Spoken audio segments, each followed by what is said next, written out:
This is Sister Zombie, a memoir by Anna Appleby.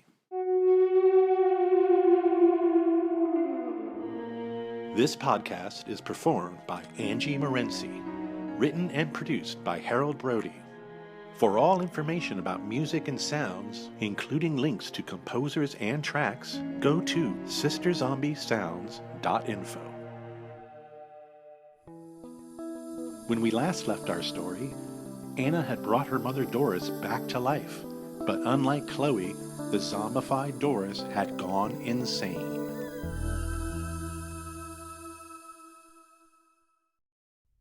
Chapter 21. An Axiom of Choice.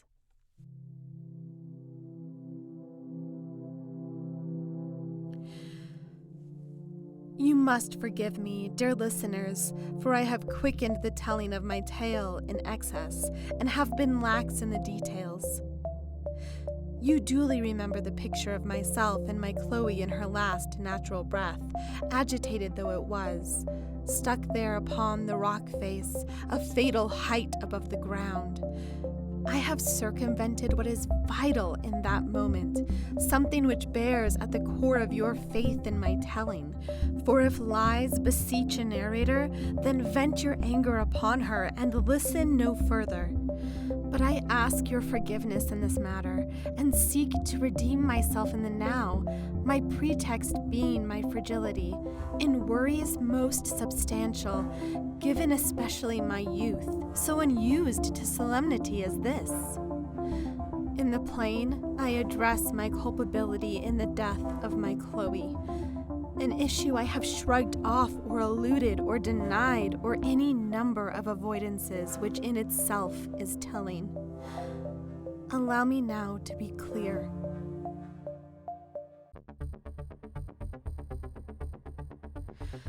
I am possessed by any number of irregularities of blood, born by my particular genesis, the twinning I have earlier conferred. It has left me lacking in the balances that the vast majority take in daily confidence, those calming influences that grease the wheels of our world and allow for physically frictionless interchange no matter the offense. Nations and others conduct themselves far more often in peace than war, a fact so often overlooked by hysterics and historians, for it is our sad nature to be comforted by the perceived suffering of others.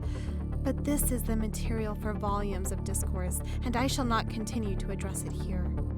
Suffice to say that I may align myself with disease, and take the blameless route it presents.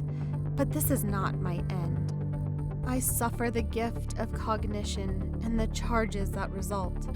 So I live amongst the polar demons, befriended at every turn by what is good and not, what is forgiving and not, what is generous and not, what is holy and not, everything and its opposite. The dreaded not that pulls in force at least equal to but seemingly greater than the is.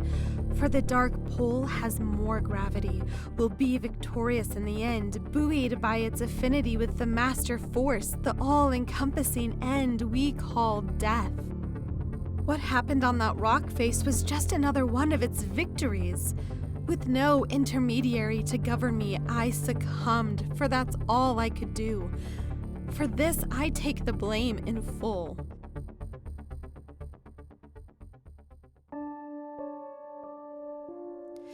You may interpret this however suits you, but its prominence in our story has passed and is now mere preamble to the task at hand. Now you may conjecture freely as to why I brought my Chloe back to life, for it is a fair and reasonable question. You may say it's the result of my guilt, an attempt at my absolution, and this may indeed be credible. You may say it stems from my love for myself, other, my Chloe, forever dear to me even as she tore at my own being in those weeks, days, and minutes leading up to her demise. This, too, is an argument perfectly plausible. There would seem to be many more intertwinings of such like variables, all of which bear up well under scrutiny and do not lack integrity. But these would be, in the whole, wrong.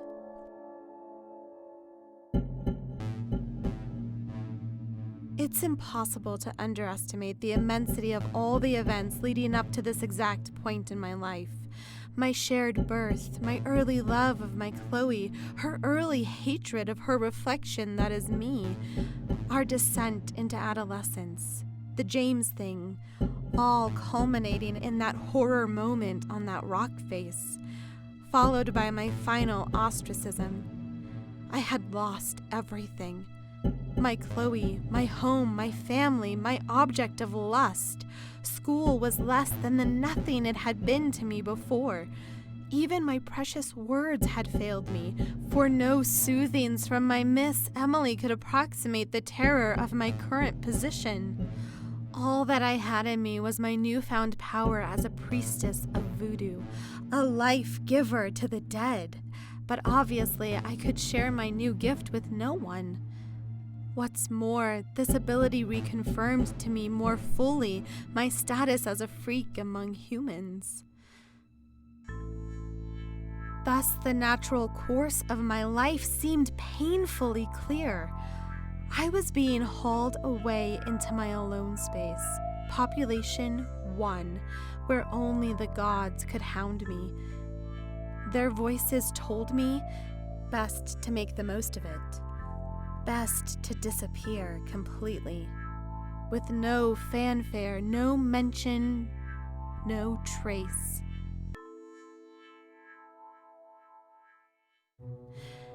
And that's where Chloe fit in. I was going to turn Chloe into me. She would take my place in every aspect of the world. At school, with James, everywhere. It was the ultimate identity theft, and I was stealing my own. Chloe would become Anna, and Anna would become nobody.